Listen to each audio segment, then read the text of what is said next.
depreciation, this will be Troy's building. The federal government will give you the money initially, but it will be Troy's building, $8.4 million. Who will cover depreciation? Who will cover replacement costs? Presumably, to be fiscally responsible, if you go through with this tonight, you'll have to reopen the budget and pull money out and put it toward future replacement. A lot of school districts have completely torn down schools and rebuilt new ones after only 20 to 25 years.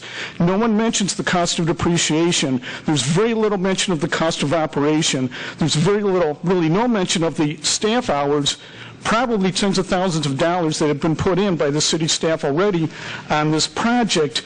We had the City Hall personnel working on the transit center when they wouldn't let the streets go plowed for 3 days. Do not let that happen again. And one reason that happened is because resources were put into the transit center. That isn't the entire cost, but why on earth are our priorities that we will not plow the streets? And we're talking about closing the library while putting effort and time into the transit center and committing the city into putting money into the transit center. This is a gift that won't keep giving. It's a gift that will keep taking from the city of Troy. It's a gift that will keep costing. It's a bad project. It's not fiscally responsible. It isn't about the $8.4 million in thinking, well, it's free money, let's take it. It is the cost that's involved. And that's why many communities have turned down federal stimulus money in the past, because once it's gone, they can't afford the cost. We can't afford the cost. We've all had to make do with less. This is something we don't need to have. There are other things that we do need to have to spend money on. And I ask again, you consider this new evidence, and please do the right thing, and don't saddle us with this transit center and the cost that it will involve. Thank you, Madam Mayor and Council members. Mr. Peters, if you could give us your address, please. Yeah, I'm kidding. 115 East Waddles Road. We all recognize that the big three have been in this area for almost 100 years, and that they've provided a quality of life that's probably been the envy of the world. But alas, times have changed. As fall ends, winter begins, like change, okay? Like ebbing days, the fall, and the beginning of a new winter change in the air. I believe that these trains, particularly bullet trains, will bring a change to our city. Now, these folks, they argue about, I keep hearing this supply-side economics and marketplace philosophy all the time. Yet in the history of our country, from the early railroads to the Tennessee Valley to even land grants, land use, homestead acts, these have all led to developments in our nation. Now, we hear this stuff all the time, and it primarily comes from, I would say, the selfish few who have decimated this area. They've turned it into a giant junkyard. If you go out here on the freeway at 4 o'clock in the afternoon, you think these people like going 10 miles an hour on the freeways or out here on M59? Now, the so-called, I almost call them racial comments about Detroit. Now, the fact is, people actually still go to Detroit. People from the suburbs go to Detroit. Now, the fact is that when you go onto these parking spots, they cost you $5. Now, I went down there a couple weeks ago. It cost me $12 one time. It cost me $10 another, and I was fortunate to get a parking spot. So the cost there isn't really that much difference. The fact is that realistically, you're spending $15 a gallon for gasoline right now. When you take into account protection for fuel over in the Persian Gulf, for depreciation around, to take your gasoline from underneath your property, their royalties that they get all the time, and plus the fact various other public contracts, not only from pollution, et cetera, which we've been through before. Now, the fact is, this will bring revenue. Now, I will address the crime issue, okay? The crime issue is, all right, I would agree that maybe the federal government should throw in some money for crime, for a few extra officers. Perceptions sometimes, maybe people do have something to say there. And if they want to do that, then I would consider that. That would be fine. But in my mind, this here is I would say that it's constant. It's like a constant revenue flow into our city. And I might know about that engineer who comes speaking up here all the time with his marketplace philosophy. You know, Herbert Hoover was an engineer. He believed that free markets controlled everything. He was opposed to any kind of spending. And the Depression went on and on and on. And you have that same kind of philosophy that's being promoted right now in Washington. It was only 2 years ago that their right-wing president, George Bush, led our country into the biggest recession since 1929. Now, if you believe that that is the way to go, then fine. But if you do not, if you want progress, if you want to get to Chicago in 4 hours, if you want to move this country ahead, and if you want to move on 16 Mile Road, you want to bring people in here from all over the world, then I suggest that you vote for this train station. Thank you very much. Thank you, Mr. Peters.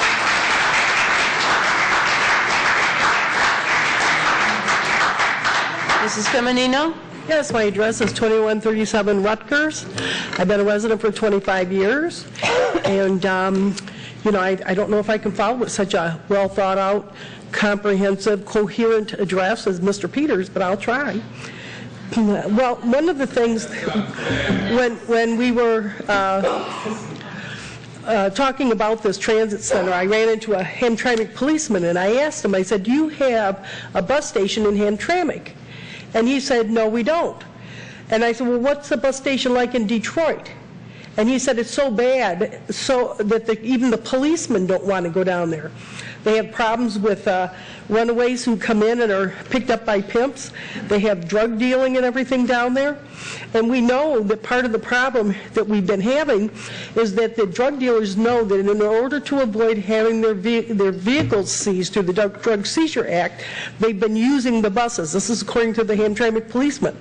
So I can't see why we would want to give them a central location with which to work on them.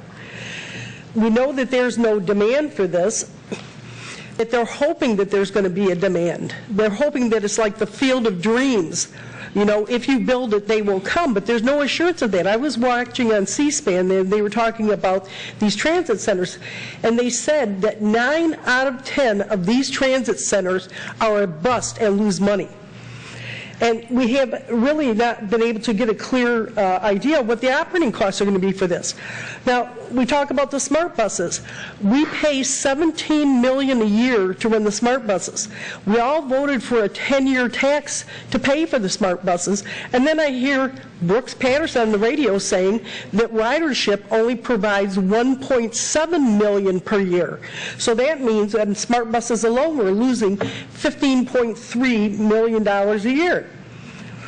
Now, if businesses are so enamored with this, why don't they sign an agreement to pay any losses that are incurred because of this transit center? If we build it, if they're so certain, they're not certain enough that they want to build it themselves, but they want us to build it, and then if it loses money, well, then I guess the Troy taxpayers are stuck. But I say, if you put your money where your mouth is, get a little skin in the game here. Put your own money up if you think this is so great. And then everybody's worried that this money, this 8-point-something million, is going to go back to the federal government. Well, President Obama is spending $4.2 million for a Hawaiian vacation. So if we send it back to Washington, he could have 2 Hawaiian vacations with that $8 million. Hey, I'm just reporting the facts. That was on the radio today. That was on the radio today. And also with the new revelation of the insider trading that goes on in Washington, how Republicans and Democrats alike are approving projects in order to, buying land, and like Nancy Pelosi bought some land and then got a light rail system right by there to increase her property values. Where's the assurance that that isn't going on here? Are there people who are going to make money off of this at the expense of the citizens of Troy?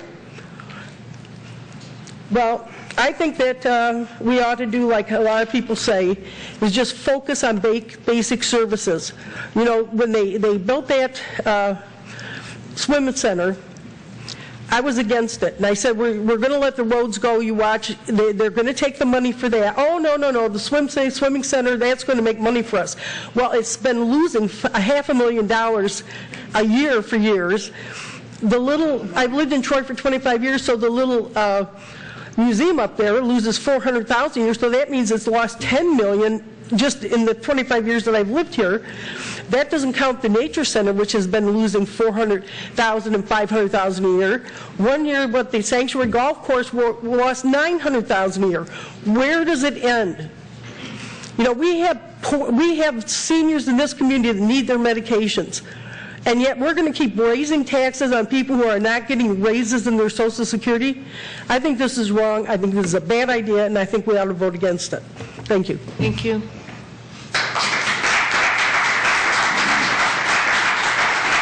And your name, sir? My name's John Ashcraft. I live on Town Hill. I have been aware of this and listening to the data that's going back and forth, and I do think that people are putting a lot of the facts out here to serve specific agendas which may or may not be present when we're listening to the data, and I think that probably all of it could use a grain of salt. At the end of this is going to come down to a judgment that you folks are going to make.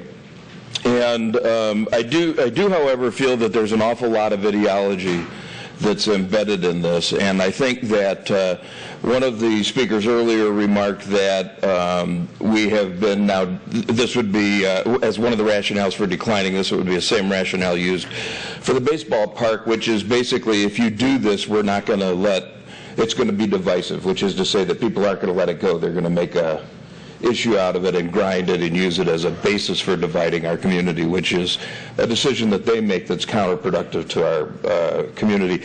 But it reflects an ideological situation that's occurring, and I think it's been really dramatic in Troy, and I would really like to challenge it. I think this idea that government is always wrong is not, there's no evidence to support it, and I would ask those of us sitting in this room where we think Troy would be right now if I-75 didn't go through it.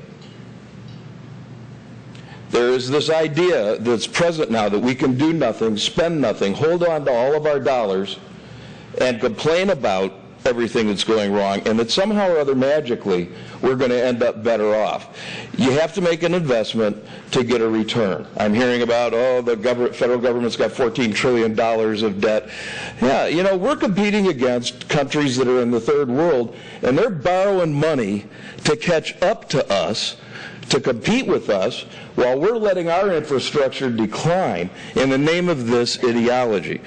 There's another part of this ideology that's also problematic, which is the racism and the out-group hatred, which is a theme that's occurring again tonight, and it was happening last week on a different matter with you, Mayor. And I think that theme of hatred is really something that Troy is getting its reputation built around. I don't know what a Chi-Con is. I'll tell you. Okay, do tell me. Chinese communist. Chinese communist, okay. There is certainly a racial out-group hatred idea that's embedded in that. And again, it goes back to the same mentality of divisiveness. If you do what we don't like, we're going to give you holy hell. Well, I'm going to tell you what, they're going to give us holy hell no matter what. These people are angry, and they're active, and they're doing it out of ideology. They're not doing it about what's in the best interest of Troy going forward. If we want to have a better Troy in the future, there's no free lunch. The people who are going to compete and succeed going forward are the people who know how to seize their opportunities, and we have one. And if we fail to seize this opportunity, I would like to propose that we change our city motto to the city of tomorrow, the day before yesterday.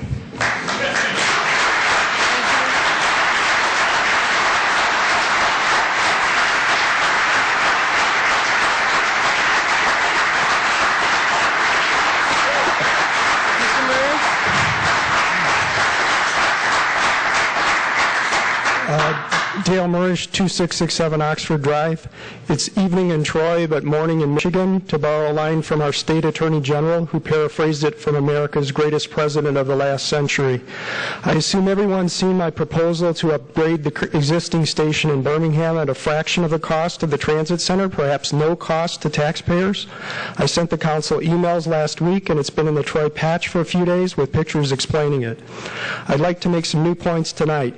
First, when businesses want to expand, they survey their customers. When big government wants to expand, they imagine what could be. Economic spin-offs from construction jobs do provide short-term benefits, but mass transit does not generate wealth. People are going to get where they want to go one way or another. By customer surveys, I mean asking the users, like the train, bus, and bike riders. So far, I've seen no survey of the 66 daily train riders to find out their needs, no bus rider survey, and certainly no cyclist survey. I'm a little familiar with multimodal transit, having biked over 10,000 miles and traveled 4,000 miles by train, bus, and ferry boat. I've lived within 3 miles of this site for 23 years and shopped there all the time, but I've never ridden my bike there. I have ridden on the other side of the tracks and would consider letting a 12-year-old ride to Jet's Pizza in Birmingham, but not to Panera Bread in Troy. Most bike rentals are at bike shops. Local bike shops could deliver bikes to either site. Tourist attractions like Greenfield Village and the Detroit Zoo don't have bike rentals, though they could benefit because of their large area. The only tourist attraction within miles will be right there, the $1 Million Footbridge, Troy's monument to big government. I plan to come to take pictures of the trains and the grass roof the first week before the windows get dirty, but it will be lightly used, only when there's a freight train on the near track when people want to cross. The reason law firms can't attract talent to Detroit is crime and corruption, not the lack of mass transit. We probably all know people who won't venture below 8 Mile. I went on a Segway tour in September, was impressed with Detroit's progress, and tried to convince some of my coworkers to try it. They weren't willing because of the crime. If we can't convince people who live in Royal Oak to visit Detroit, how can we expect to attract new people to the area? 5 of us drove to a Red Wings game last month and paid $15 to park. Train tickets would have to be really cheap to get many people to take the train in Phase 3 of this project, which can happen just as easily with the existing platform in Birmingham. Asset-based community development means looking at what you have, not what you're lacking. Metro Detroit has advantages which should be exploited: low population density, good roads, reasonable downtown parking, and our Woodward Avenue heritage. Whatever you decide, play the positive for all it's worth. If you decide to build a transit center, we'll have some jobs for a few years to offset $600,000 annual payments on a 30-year loan. If you take the wiser course, take a page from Ronald Reagan's playbook and set the narrative for the media. Don't be backed into a corner and either be for A, the transit center, or B, blocking progress. You're saying yes to option C, conserve what we have and improve it, rather than start over and have something less useful when we're done. You could invite the presidential candidates to Troy to speak. Some of the dark horses like Rick Santorum and Michelle Bachmann might return, or at least comment favorably on what we're doing. Other conservative outlets would help spread the word of Troy setting the example for Washington. Keep your money, we'll do it ourselves. Finally, Troy could use a little less Troy-centric behavior and a lot more civility. At Mount Vernon in April, I bought Washington's Rules of Civility updated for the 21st century by scout troops from all over America. I've asked our library to stock it. Unfortunately, the people who need it most will be unlikely to read it. Our mayor has apologized for her poor choice of words in June and asked for forgiveness. Her word choice proves she's inexperienced, but it doesn't prove she's a bigot. You can't see into a person's heart from a careless word, but you can from repeated words and actions. This firestorm of hate speech is very upsetting, and it's not just from out-of-town activists or anonymous bloggers. It's from adults who live here who should know better. Too bad people don't take the advice of Neil Yashinsky, who suggested we treat our leaders with respect because they are people too. Mayor Daniels and the conservative majority were elected because people were tired of having their money wasted. Time is money, and now we're wasting time and energy on this and may have an expensive recall. People should wait until the next election to vote her out if they don't like the job she's done, not mount a recall. It's okay to poke fun at ideas, but never to demean people. The world will continue to turn whatever the council decides tonight. We all want the same things for our town, but have different ideas about how to do it. We're all neighbors. It would be nice if we could be friends, too. Thank you. Thank you. Yashinsky? Good evening. I'd like to follow up on the last speaker's subject, which is listening to Neil Yashinsky. Could I please call 5 more people up to the podium? Jim Grix, Tony Cruz, Michelle Elder, Sue Martin,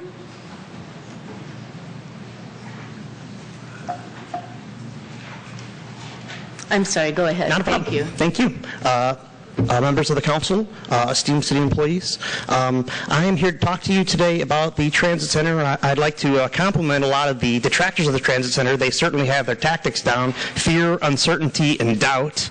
They're right, of course. Unfortunately, most of the things that I've heard speakers of, they're not dealing with the facts. And the facts that we have here are $8.5 million of federal money that we've been allocated. And I heard Mayor Daniels speak on Channel 4, and she said, and there's a few reasons that I think you could turn this project down, but there's only one good one, and I'll save that till the end. But this first one that I heard the mayor say today was an extremely bad one, in my opinion. She said that she basically talked about how government spending is out of control and that our deficit is a big problem right now. And the only problem with that is this isn't going to address the deficit. If we don't take this money, it's not going to be paid back down. We're not going to issue a refund to the taxpayers. That's not an option here. The only option here is, do we spend the $8.5 million here in Troy, or is it spent somewhere else? So if you want to, make an ideological stand, I suggest, drafting a letter or, doing something else that won't cause irreparable harm to our city by having this important investment go somewhere else. The second reason that I heard someone talk about paying it for ourselves. We should pay for this for ourselves. We shouldn't accept this federal money. We should pay for it ourselves. And I'm just curious, I'd love to see an example of an infrastructure project that was paid for by a city individually, and it wasn't shared. The cost of the construction, the benefits were clearly going to be shared, was only paid by our city, because I think that is a terrible model. We want to spend our own money, and we want to take federal money that has been allocated to us, and we're going to just say goodbye to that money? Which brings me to our third reason. This is a valid reason for turning down the Transit Center. If you would like Ray LaHood, a Chicago area politician, to have a terrific holiday party, then I would suggest doing that. Because I actually called the Congressman Gary Peters' office, and he said that what will happen if we say no to the money is it's going to be handed back as discretionary funds to the Department of Transportation, Ray LaHood. He can do whatever he wants with that money. He could give it to Pontiac. He could build them a new transit station. He could send it down to Detroit. He could build them a transit center. Or he could spend that money in Chicago. Or he could do whatever he wants with it. So if that's really what you want Ray LaHood to have $8.5 million to spend however he wants, yeah, go ahead and vote against this transit center. But what you're going to be doing is going to be taking money that has been allocated to 80,000 people for our benefit, and you're going to send that to another community. And for the life of me, I couldn't figure out why you would want to do that unless you were trying to send a message to the people who put you in office. And that's your right if you want to do that. But I think there's 8.5 million reasons why that's not a good idea. This investment will pay dividends for years to come. I drove down to the area where the transit center was, and if you saw the potential that these neighborhoods, there's a lot of mixed communities, high density living there, and those people, it'd be very difficult for them to get to our shopping centers right now. We built this footbridge, all of a sudden we've opened up our southern corridor for a lot more traffic, and I think that'd be a real big mistake to put all the effort. I mean, we've got hundreds of thousands of dollars invested in this project over 10 years trying to get this done, and at the very last minute to come in and to throw this money away, this $8.5 million that has come from the citizens of Troy, and to send that elsewhere, I think is an exceptionally bad idea. It's an exceptionally bad idea financially, it's an exceptionally bad idea politically, and it's an exceptionally bad idea economically, because the benefits of investment in rapid transit are cleared and they're demonstrated, and if we are unwilling to move forward with this, then I think that we will continue to cast our city in a negative light. And I know that's not what we need right now. We need to move forward, and so I urge you to support this project, because I think it'll be the right thing to do to move us forward as a city. Thank you very much for your time. Thank you.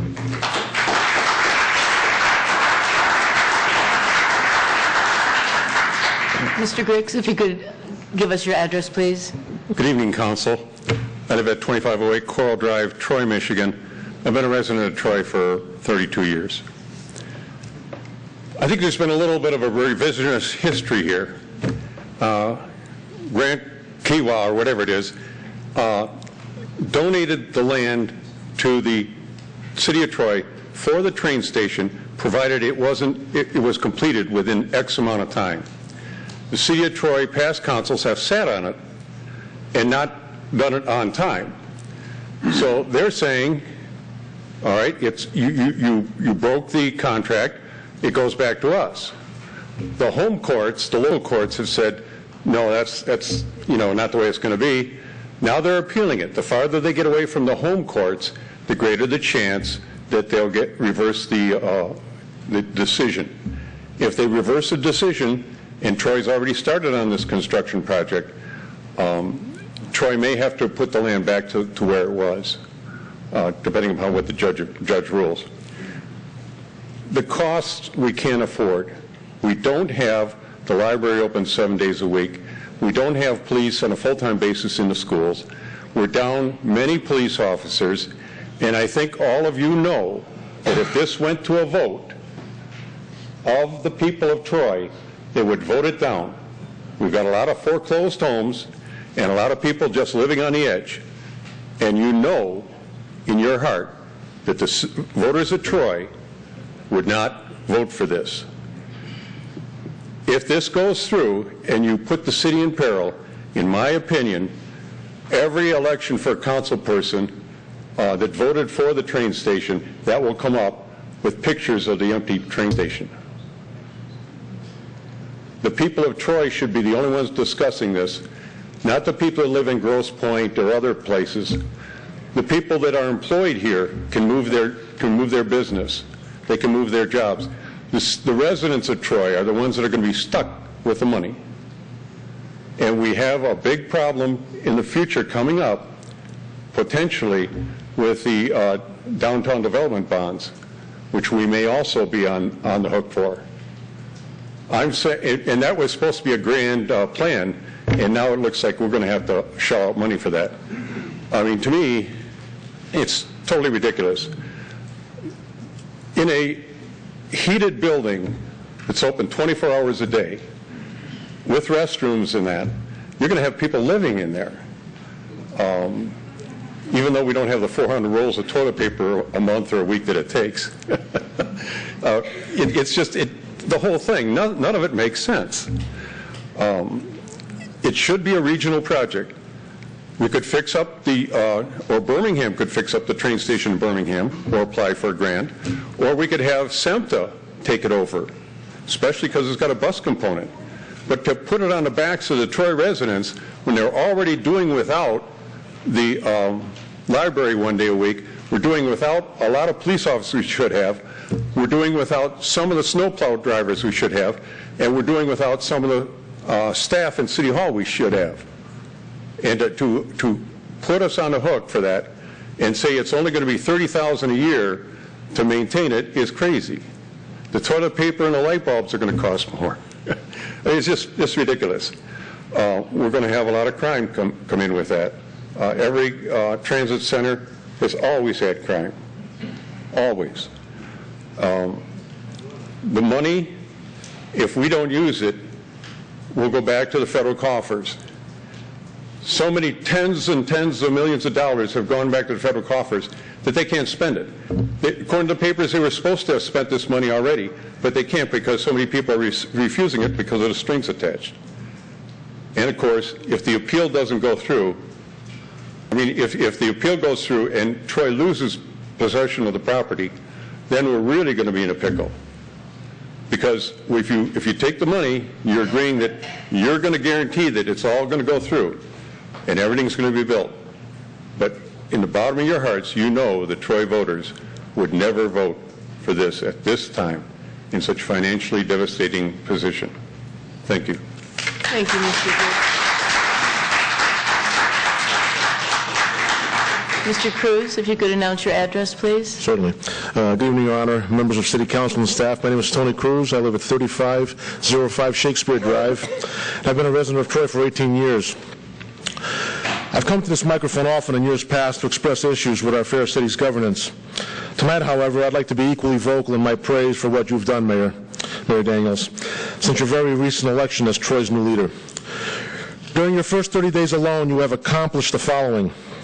You've advocated and achieved Saturday hours for our library. You've advocated and achieved procedural changes, now allowing public comments for 5 solid minutes, irrespective of the issue or audience population. You have advocated and gotten total disclosure regarding the fully accounted economics of the transit center proposal. And this should remind all of us of the important premise that any available federal funds should be regarded not as freely available money, but should rather be used as today's payback for yesteryear's expenditures. You advocated and made bold strides towards full budgetary and expense transparency, including making our check register available online, and have since achieved these goals as well on the new Open Troy link on our city's website. You continue knocking on doors, meeting and greeting your constituents and taxpayers. And you continue maintaining... We're talking about the transit center right now. Did you hear? Were you here late? Did you come in late? Because I came a little bit late, yes. Yeah, we were focusing on the transit center, and we're going to vote on the transit center, and then we're going to have public comments I'm so for sorry. other issues. I apologize. I'm so sorry. I Yeah. apologize No, that's myself. fine. Did you have anything you wanted to add to the transit center? Well, I think I've pretty much said what I had to say in the transit center last meeting, but just to add to the comments that the money that is being presumed to be offered to us by the federal government is our money, and that means nothing but a drop in the bucket as far as the interest that we owe on money we've spent many years ago. And this transit center is just a bad idea, in my humble opinion, and we should not vote for it. Thank you very much. Thank you, Mr. Cruz.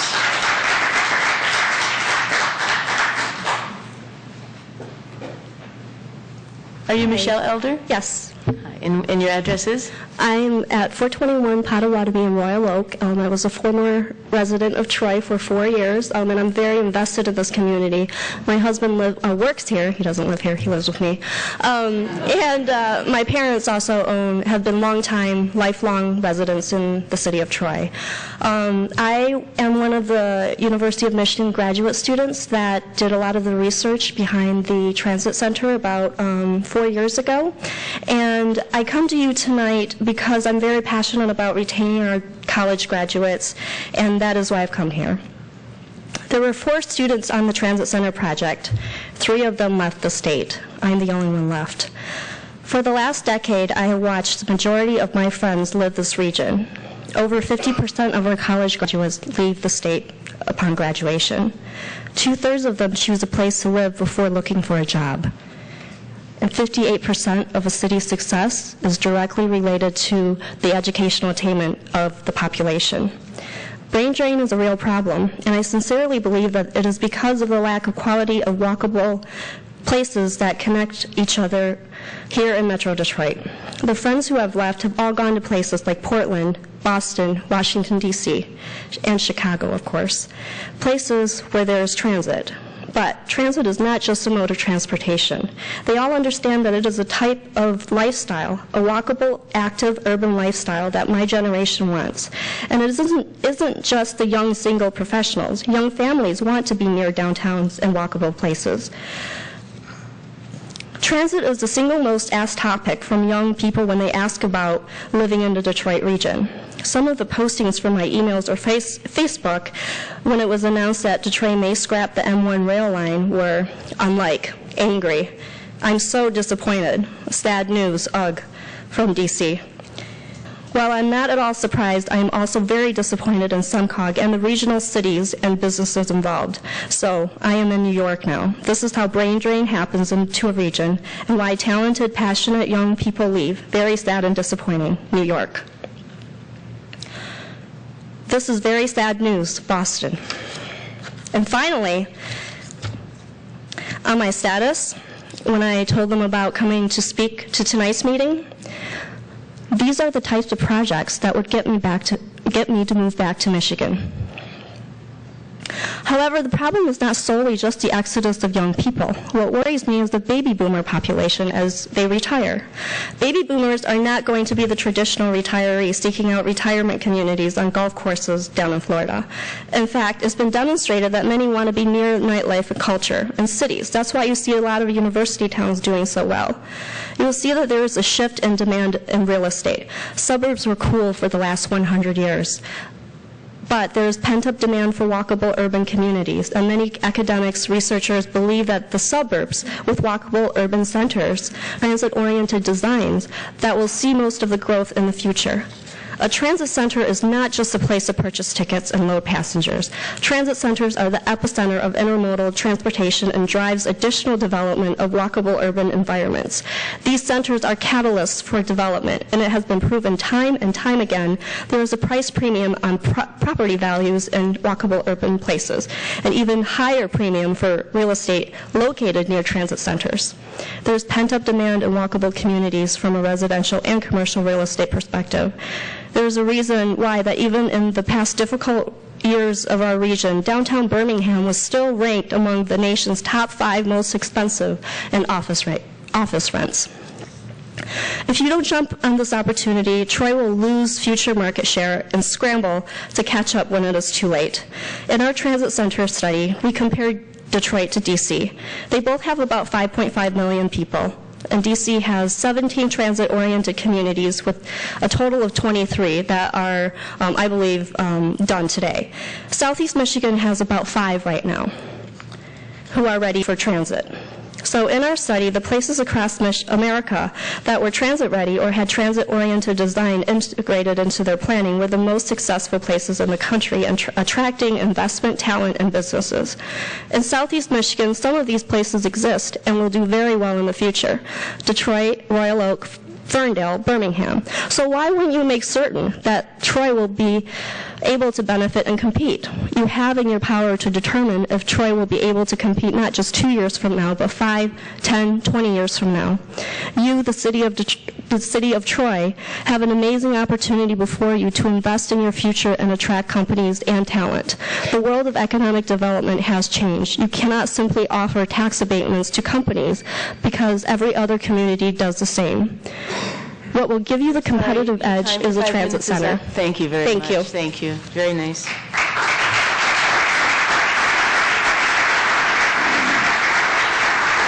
Ms. Martin, if you'll wait a moment, we only have 2 other people on the list. Tom Krent, did you wish to speak about the transit center? And Jordan Kotubi. Thank you. Good evening. My name is Sue Martin. My address isn't really important because I don't think my residency has ever been in contention. People who have listened to me for months know that I have lived here nearly my entire life. I wasn't going to speak tonight. In fact, I received a text a few minutes ago from my husband telling me to sit down because he feels like another person coming up to give the same information or the same misinformation, perhaps in some cases, over and over isn't going to help. I feel for Mr. Henderson's discomfort, perhaps. And so, going through, there's really not much more that I can say that would top the powerful statement by the Chamber that you asked for and received, the powerful statement by several other people far more eloquent than me tonight, since I had nothing prepared. But the people deserve your due diligence, your integrity, your full awareness of what this means. And I would hope that you are basing the decision you make tonight on that diligence, on that integrity, on what's best for all of us, not for the same misinformation, the same thing you've heard over and over, maybe repeated yourself without going back and correcting it. So all I'm going to say is if you can look at yourself tonight, knowing that you have given this issue the full diligence it requires, the full research, looked at over the 300 pages, the 10 years of investment, and you can still vote no, knowing that's the best thing for Troy, then I have to respect your opinion. If, on the other hand, you've given this your full diligence and you believe in it, I back you. If you've not given it the time, if you've simply listened, repeated, and stuck with your own personal ideology without considering the full picture, both sides, I'm not sure what to tell you other than I hope you are making the right decision for all of us here tonight. Thank you. Thank you. Mr. Krent. Good evening. Good evening, Mayor. My name is Tom Krent. I live at 3184 Alpine in Troy. I'm a 33-year resident of the city. Before I go to my prepared remarks, I just wanted to make a couple quick points. Other speakers were saying that there's this space to expand the Birmingham train station on the existing site. I visited that site. There are 2 handicap parking spots, period. And there's a very narrow concrete platform, and that's it. There's really no way to put a center that we're talking about, a regional center at that location. The other point some speakers were saying was, if the transit center was such a great deal, why don't we have private investors come up and build one? Well, realistically, in this country, every major form of transportation, be it the interstate or our major airports, are all funded by government agencies and the bonding. So I just wanted to say that before I start my prepared remarks.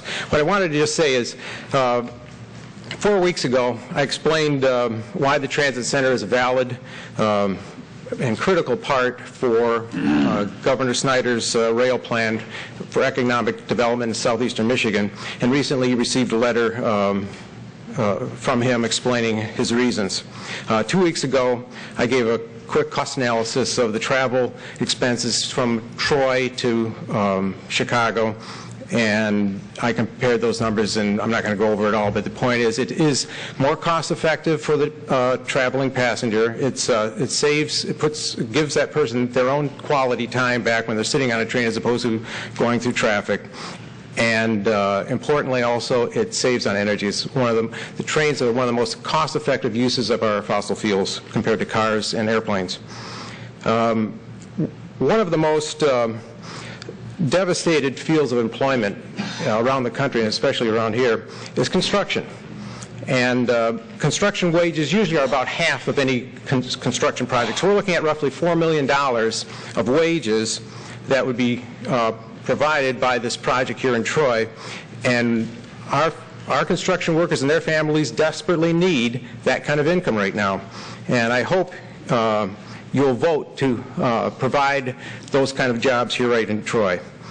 Our state leaders, our county leaders, the Automation Alley, our planning commission, many business leaders, and many residents here in Troy are eager to see this vital infrastructure developed in Troy. Will this council listen? We'll find out real soon, I guess. This evening I want to focus on one important aspect of the Troy Transit Center, and that is it's not simply just a train stop. It's a regional transportation hub. And I passed out some maps. I think it's easiest to see in pictures what it really provides.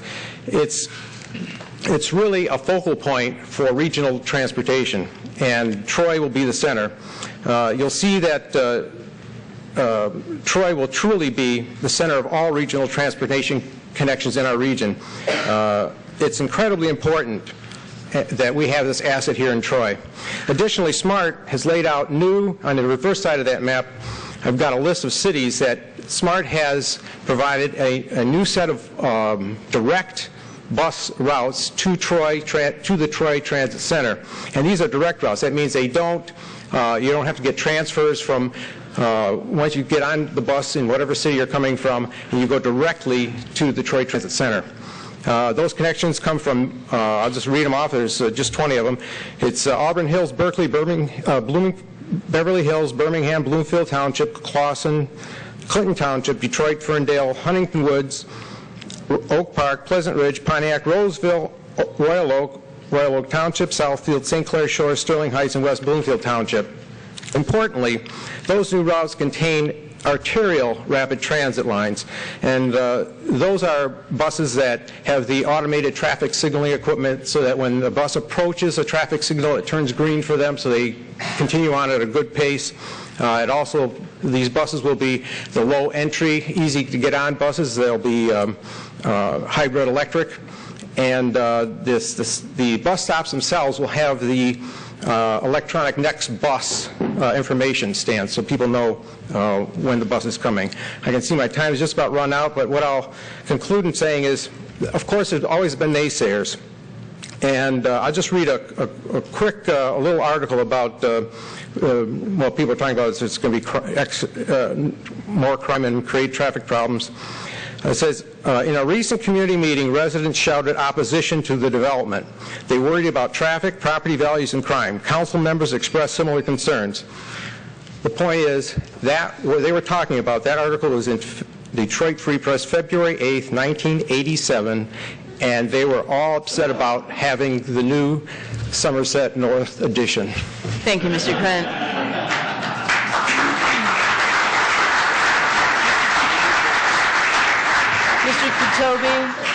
Good Well, I have a evening. tough act to follow. I'm Jordan Katui. I'm with the International Academy of Design and Technology, 1850 Research Drive. And I wanted to, Michelle Hodges had come up here and spoken to each of you and had gone through a portion of the letter, but I wanted you to hear it in its entirety and then the names that are signed on the bottom of it, because I think that's an important piece of this puzzle. So, dear Mayor Daniels and members of the Troy City Council, as members of the business community, we have observed a reluctance of the Troy City Council to continue development of a proposed transit center in the city of Troy. Through discussions with the City of Troy staff, as coordinated through the Troy Chamber of Commerce, it is our belief that proper research and due diligence has been conducted and a solid business case established to warrant use of federal funds that have been appropriated for this project. It is our belief the transit center would serve as a valued resource for business, employee attraction, and retention. Further, if federal funds that have been designated for the development of Rail Transit Center are left unutilized by the City of Troy, these funds will be awarded to an alternate municipality and not utilized for federal deficit reduction, as has been suggested.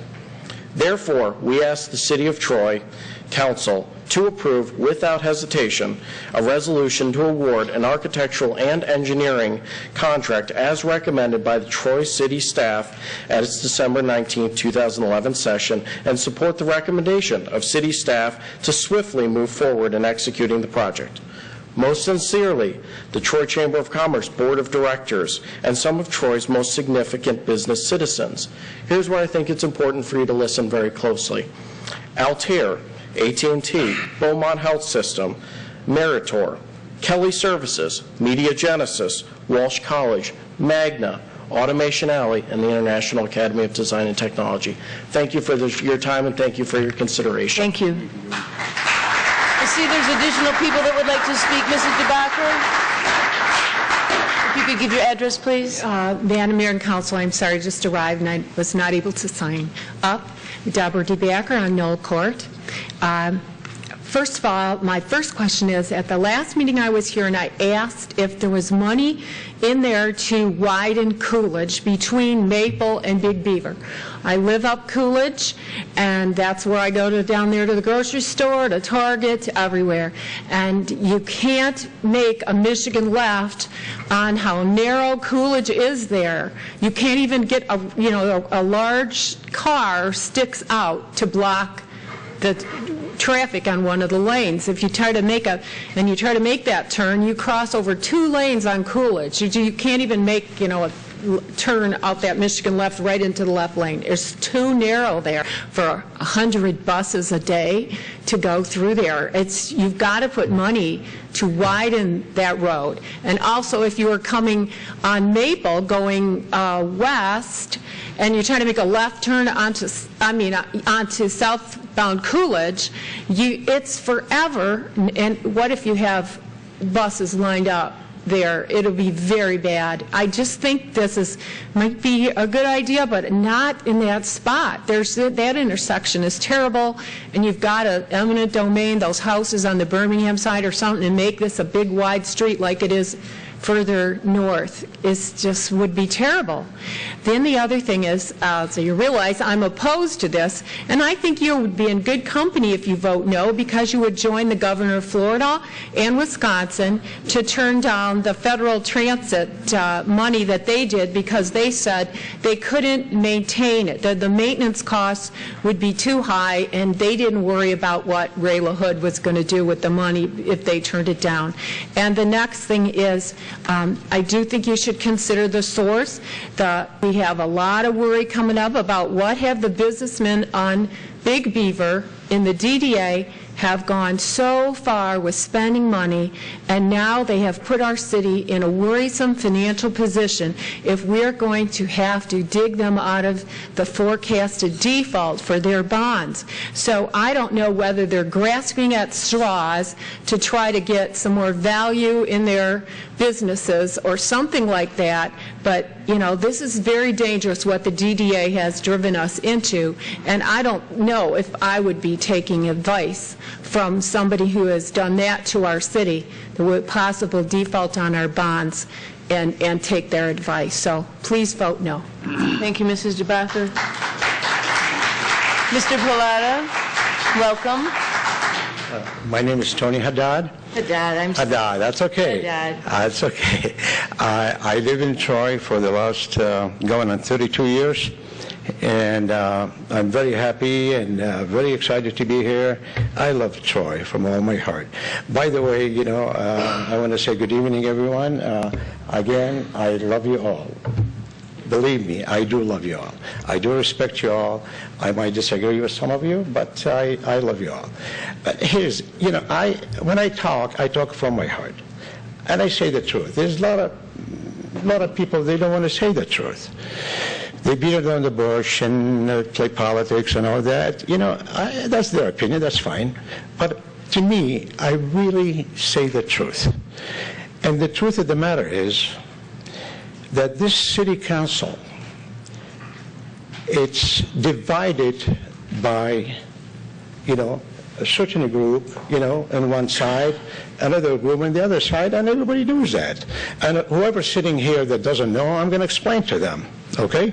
So we take Mr. Henderson and Mr. Fleming and Mayor Daniel and Mr. Taze, okay? That's one group. That's my people. The other side is Mr. Campbell, Ms. McGinnis, and Mr. Slater. Now, why would the city management, for the last 2 years, since the other side took over the control of the council, always sign a blank check, whatever the city managers say, they say, no problem, boom, boom, boom, they voted yes.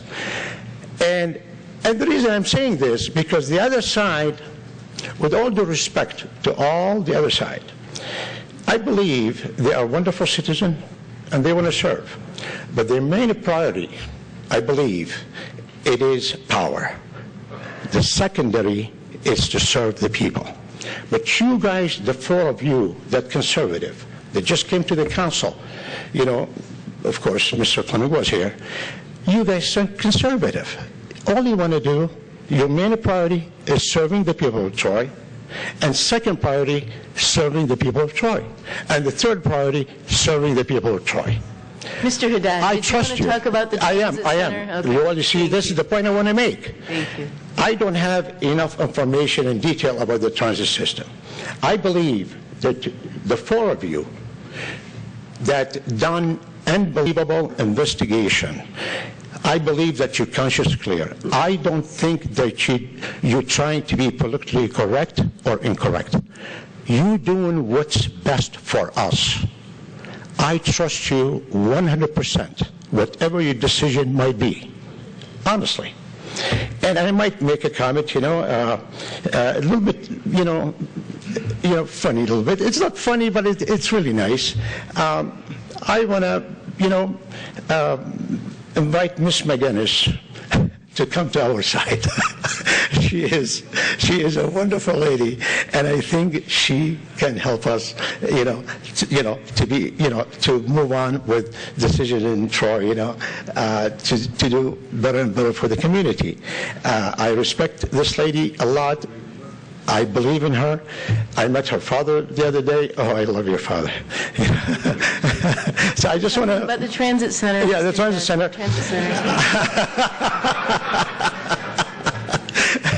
I really, really trust you.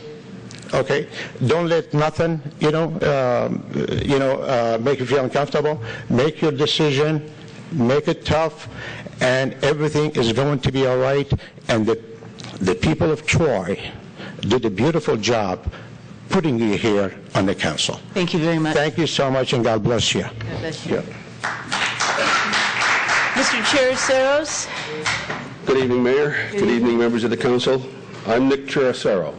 I live at 6945 Little Creek Drive.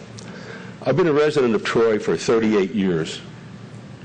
If this multimodal transit center was so good, we had Birmingham back out. Amtrak's not spending a dime. They say, oh, well, we'll spend some money for maintenance. Right. When I see that from Amtrak, I'll believe it. You also have a last-ditch attempt in the appeals court that's not settled. God help us if they rule against us. There's 6 trains a day going through that center, 3 each way. You have parking for, you're planning on parking for 114 people. That's not enough parking to handle today's traffic. You're telling us you got to, and for Mr. Slater's edification, I took the numbers from the environmental assessment dated in June 2011. They're telling us you got 124 people a day riding that train. 114 parking places is ludicrous. And in the next 16 years, you're going to go all the way up to 257. 133 people we're going to pay $80,000 a piece for to ride on that train over the next 16 years. Traffic. They talked about it earlier on Coolidge. Take a real good look at that intersection. I've tried to make a left-hand turn onto Eaton where there's a traffic light in Birmingham going west on Maple Road. I can't imagine buses trying to make a left-hand turn on Maple Road into Doyle Drive. God help them. God help the traffic down there. Think about it, folks. The station can't be seen from Coolidge Road, it can't be seen from Maple Road, and it can't be seen from Eaton Street. Isn't that nice? You're going to build a nice, beautiful building that nobody can see. Somebody brought up the fact that Troy benefited by I-75. The city didn't benefit. The man that owned the land that later became the mayor of Troy, he benefited.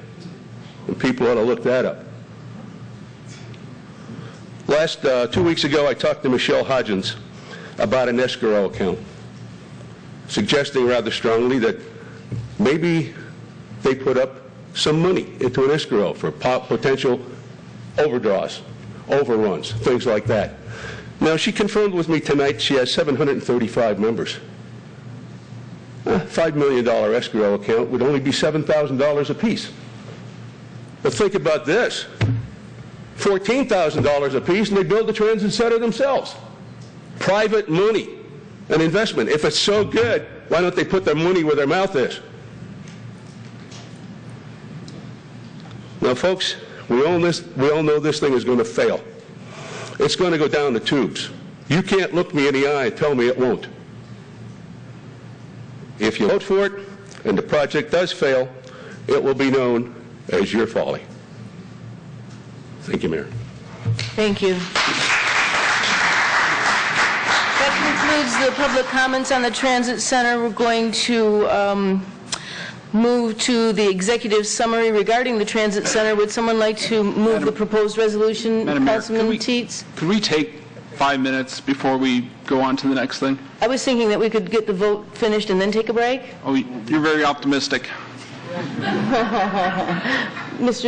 Councilman Henderson, how do you feel? Would you like a break? Please, break. Okay, we'll have a break. 5 minutes, please.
remember voting for a raise.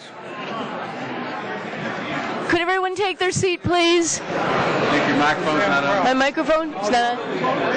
Mrs. Bittner? Mrs. Bittner? Mrs. Bittner? Could I have the microphone? Could I have the microphone, please? Could we please be seated? We need the meeting to come back to order. Thank you. Please be seated. Thank you.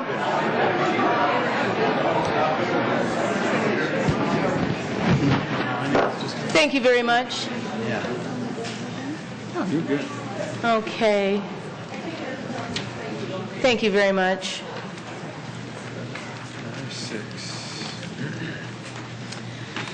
Okay, we are now going to move to executive summary regarding the transit center. Would someone like to move a proposed resolution? Yes, I'd like to move what is listed as Resolution B. Councilman Teets? Did you want to read any part of it? It's the ending of the transit center funding. Do I hear a second? Is there a second? I second. Voted by Councilman Teets, seconded by Councilman Henderson. Is there discussion? Councilman Fleming? Yeah, I'll discuss because I'm not ready to vote on that. I have another proposal. I've been considering all the information. I will not support the resolution as presented, which was A. We're talking about B here, but I think it's important I get my case on the table now. As I believe the cost of the $8,485,000 plus the additional earmark of $1,300,000, totaling $9,785,000, is exorbitant, but I will offer a compromise. And I think that's what we need to consider, is a compromise in this. There's some strong opinions, very divisive, so let's see if we can reach a compromise. Like many of you, I have carefully studied this project and received considerable input both for and against this multimodal transit center. There are so many factors, both pro and con, to consider that I will not attempt to list or discuss them at this point. With only 3 round-trip passenger trains projected per day, as we note now, I personally foresee more potential value in having this transit center to accommodate the bus rapid transit traffic if, in fact, this BRT system does materialize. Based upon my personal review and all the input received, including discussions with some professionals in the industry who've looked at this proposal, I propose the following as a compromise. Sometimes compromise don't make anybody happy, but I'm going to do my best, okay? The compromise is that a thorough value engineering review should be conducted by the architects and engineers already chosen for this project, or will be chosen for this project, and have them give us a design that caps our total expenditures at no more than $5 million, including contingencies. Also, I'd like to thank the business community and the chamber members for your attention tonight and for coming here and expressing your desire for this project. In addition, if a revised resolution is passed for this project capping our total expenditures at no more than $5 million, I would humbly request that our business community through the Chamber of Commerce commit to finding ways to assist the city in paying for the annual operating expenses if, in fact, our expenses are in excess of the revenue generated for this transit center, to ensure that the operations of this facility are cost neutral to the city of Troy. Now, you've come up with, we have a letter in our packet showing possibly a way to do that, but there may be other opportunities as well. So I can't hold you to that, but I'm just asking you, because I know as a business community that you want it, and we'd like for you to consider ways to help us generate the operating cost, money to cover the operating cost. I am all for getting our tax dollars back from the federal government, because we are a donor community, and using these dollars for projects when it is clearly justified, but in this case, it appears the cost has continued to increase over this project. This is why I'm proposing a $5 million cap as a compromise, not the $8,485,000 that we have in our resolution, plus the $1.3 million earmark. So that's my say on it, and that's what I would support. I will not support the resolution B on the table. Neither will I support the resolution A that may come after it, but I will support a compromise if the council will entertain that. Now, in preparation for this, I did just today, and I've been working the numbers today. I've had a discussion with our city attorney and a brief discussion with the city manager, and I gave them some of the notes I have. I've paraphrased some things and changed some things today. So they have that in preparation if the council so desires to come up with a compromise that they could help us move forward with proper resolution in that regard. Thank you, Mayor. Thank you. Any I would other be discussion? voting against this B at this Any point. other discussion? City Attorney, is this, I'm sorry, Councilman Slater? No, go ahead. I was just going to ask if a postponement on this issue would be in order to another certain date, Nope. being as we're looking for more information? We don't have the information that we've just been presented with. I think we need to have time to digest the proposal. Mayor, if I may just answer your question, you could, I mean, a postponement motion certainly is an option. I'm just not sure how the members of the table feel about that, but certainly legally it is an option. Okay. Yes, sir. Your Honor, not to charge the council with making a decision tonight, but we've been saying now for quite some time that our drop dead date to make a decision is tonight, because if we wait past this date and have a postponement, at that point we are seriously where we could be at risk of funding part of the project ourselves if you go through with it, because the money has to be spent by October of 2013. There was that 2-year time continuum that we spoke about at a study session about a month or so ago, and it was indicated at that time that we could take all the questions, attempt to answer them, but that there needed to be a decision by City Council to either approve the architectural engineering contract and proceed with the project, because we felt comfortable that we could have this completed by the federal mandate to spend all the monies, which is October 2013. And if we don't, then we would be at risk to fund a portion of this project. So although delaying is an option, I wouldn't recommend it. I'd recommend a decision tonight. Okay. Councilman Slater? Yeah, I think we should make a decision tonight. Everybody's here. I wasn't prepared for that. I'm always willing to compromise, but I don't think that this is a compromise, because if you're not going to vote for B and you're not going to vote for A, that means that A will get defeated. And then B would happen, because 3 votes both ways, what you're saying is you're not going to vote for anything except your compromise. Correct? Well, if I could just get that clear. Councilman Fleming? Excellent question. What I'm proposing is A with an amendment. We go ahead and accept the funds that we have allocated from the government. And I'm not the attorney on this, and I'm not the parliamentarian, but my suggestion would be, if it works, and it's up to, we need to get some advice on this, would be to add a line, and that's why I gave it to the attorney earlier, in this proposal A, while we're accepting all that money, we're agreeing as a council to cap our expenditures at the $5 million, not to spend the $8,485,000 plus the $1.3 million earmark, but to cap it. Well, the way I understand this works, you really don't get the money until you spend it, and you spend it as you go. So what we would do would be cap this project at $5 million, but it has to have a value engineering study to determine that we can do it for this, and I believe we can. That's one person's opinion, talking to some other people in the industry. Okay? So it offered as a compromise, but I would vote for A with an amendment that the attorney could help us with to put in a cap of $5 million. not to exceed 5 million. That's a good question. I really don't understand why you would want to strap us so that if it got to the point where, let's say it was $5,800,000, then we would be responsible for $800,000 when the government's giving us the money to protect us from that happening. But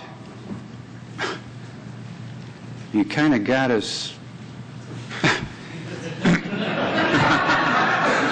because we know, everybody in the world knows it's 3-3, okay? And so if we don't agree to the compromise, I mean, you got the baseball. So actually what you've done is you've put us in a position where as if we don't agree with your compromise, nothing's going to happen. I think that's the reality. I'm all for compromising. I'm all for keeping the cost as low as we can keep it.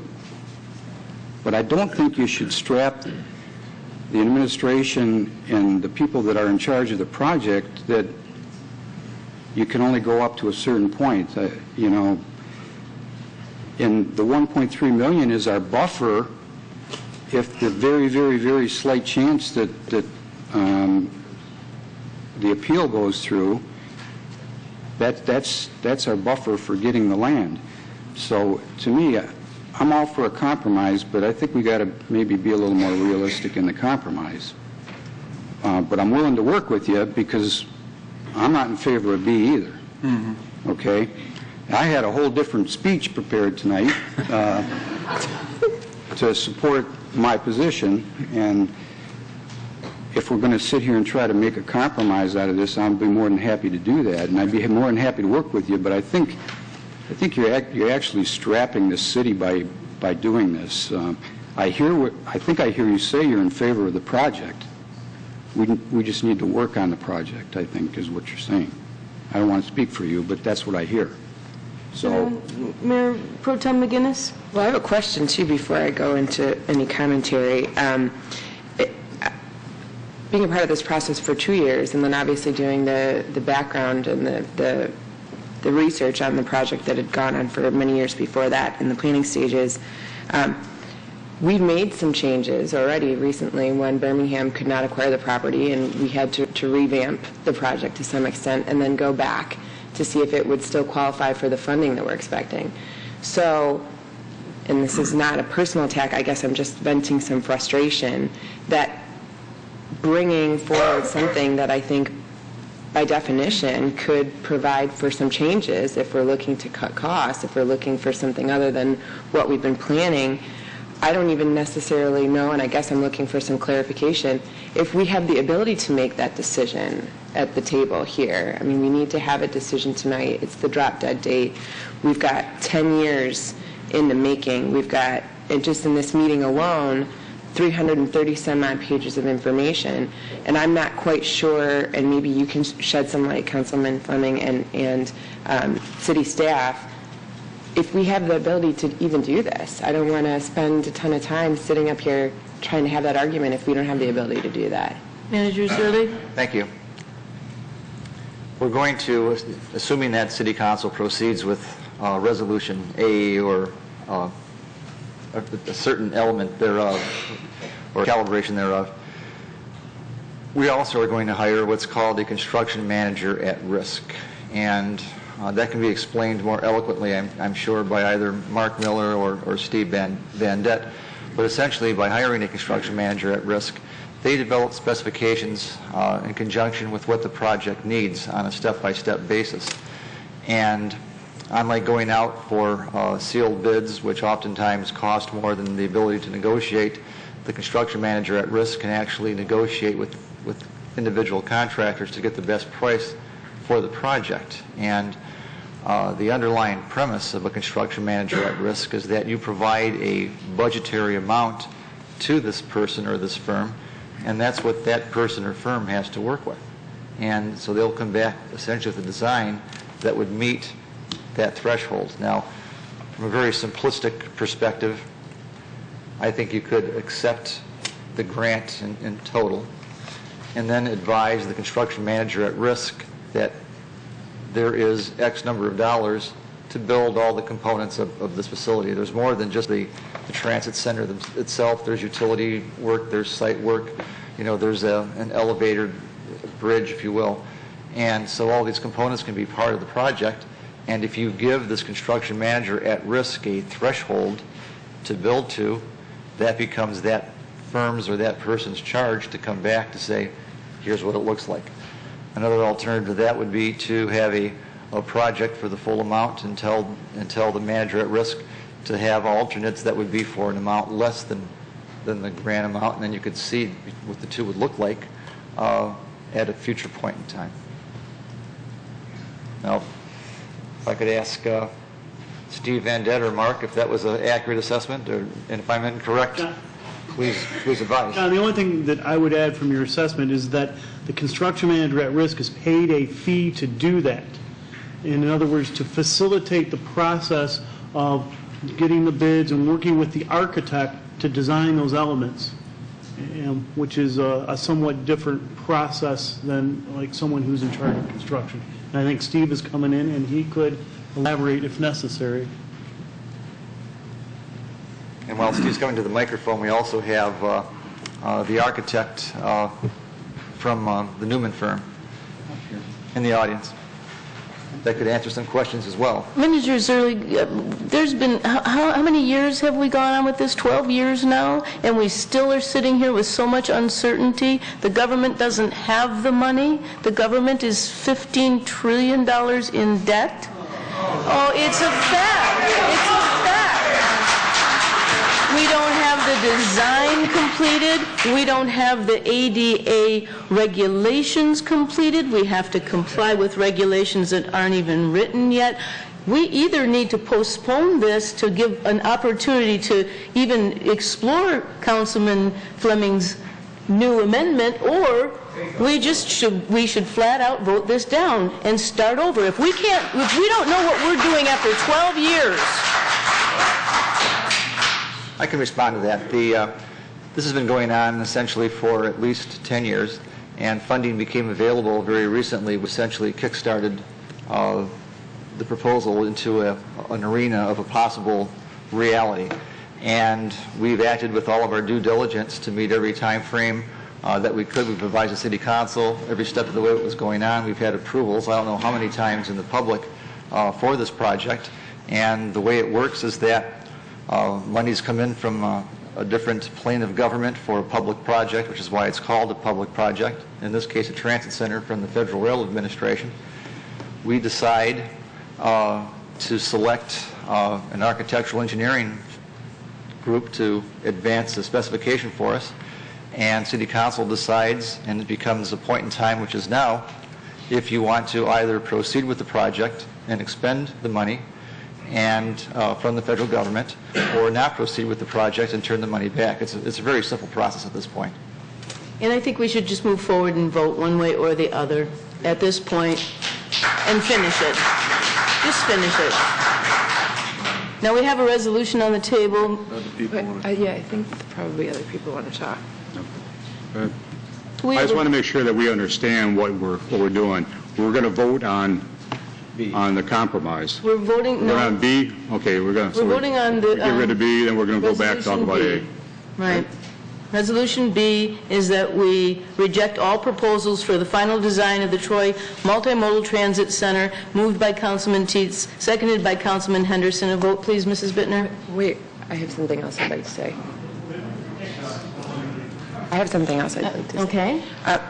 I was hoping, I have to say I'm really disappointed right now, because I was hoping that when new council members were elected and you were elected mayor and this discussion started again and you specifically called out to people from the community to come forward and send us emails, call us on the telephone, speak to us at council meetings, businesses to come and speak to us.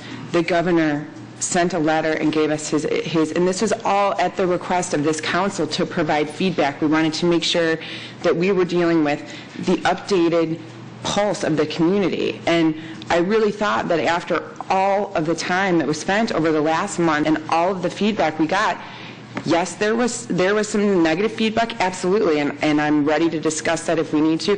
But there was a whole lot of positive feedback, and there was a whole lot of feedback in general. So I'm just a little confused before we vote here on something that's been in the process for 12 years, why we asked for all that feedback, and nobody up here is saying anything about it. I mean, I just want to know that it's...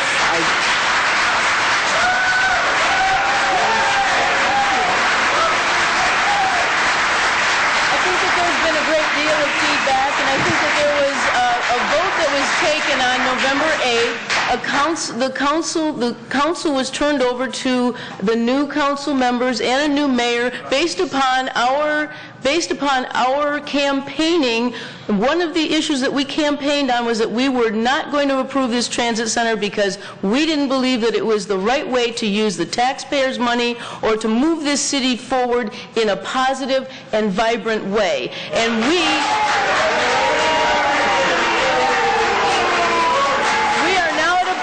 have a vote to take. We have a vote to take.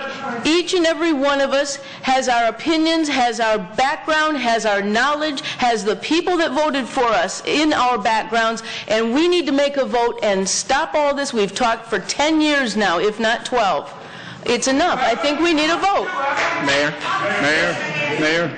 Councilman Campbell. Everything you said is fine, but let me bring up one more point. 80,000 people didn't vote for you. Okay, there were a lot of other people who didn't vote, okay? 8,000 people. Excuse me, but usually we count on the people that do vote. We don't always judge an election on the people that decided not to vote. That is not... More than 8,000 people voted. Well, absolutely true, but the people that did vote voted us in. I'd like to call the question. Madam Mayor. I understand that. I'd like to call the question. A vote, please, Mrs. Bittner. Councilmember Campbell? No. Councilmember Fleming? No. This is a vote for the call to question. We have to have a vote on the call to question, first of all. Don't. My parliamentary procedure said we did. All right, we're doing the vote on the cancellation of the transit center project. Then I'm correct. Sorry. This is a vote on item I-6B. Thank you. Councilmember Campbell voted no. Councilmember Fleming voted no.